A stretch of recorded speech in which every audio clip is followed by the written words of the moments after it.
Hi, and welcome to part 3 of my gaming story of how I've seen the power of games consoles changed and my experiences along the way. If you missed the first 2 episodes, I'll leave the links in the description. You should check them out, they're good. It was around 1992, while I still had my SNES, I also acquired a Sega Mega Drive from somewhere, which was just as awesome as the SNES in its own right. It had a massive fan base and classic games such as Sonic the Hedgehog,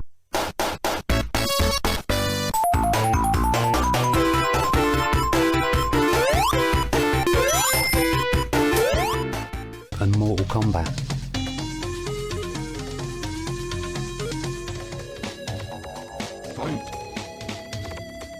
Get over here!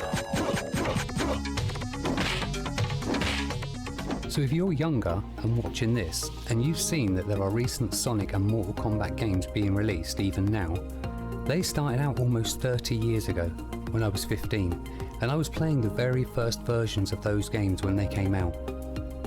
The game I used to love playing and completed many times over was Streets of Rage.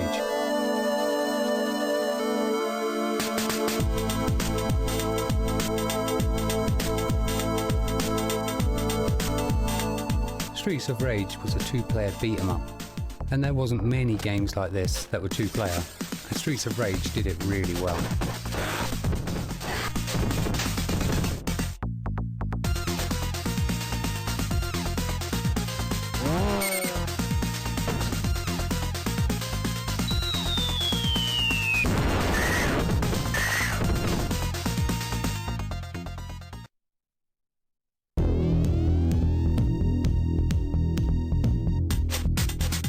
I'm now 44 and have been gaming for 35 years.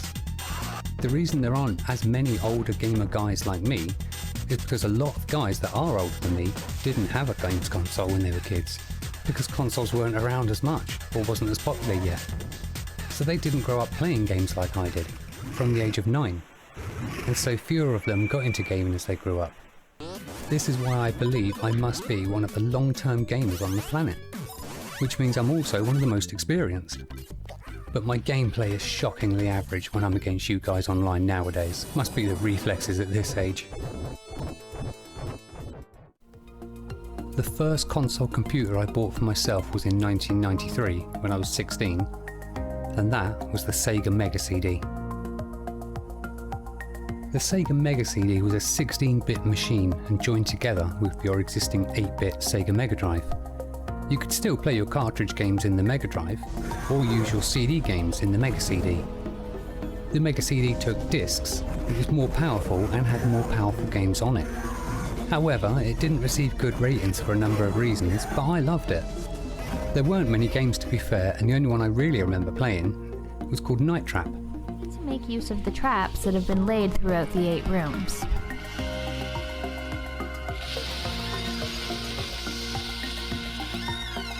Night Trap was where you had the cameras set up inside a large house, and you had to check the rooms and capture the vampire dudes dressed in black that were breaking into the house, and keep the young partygoers safe. What had made the game receive bad reviews was it was like a horror game, but it had been toned down enough for a younger audience. So the weapons and costumes were changed, and we were left with some weird men crouching around with crappy weapons just shuffling around the house. But it was really cool that it placed you in charge of the cameras inside the house, and you could watch any room of the house and the party storyline as it played out. So as a 16-year-old and watching a group of attractive American teens having this party, it grabbed my attention.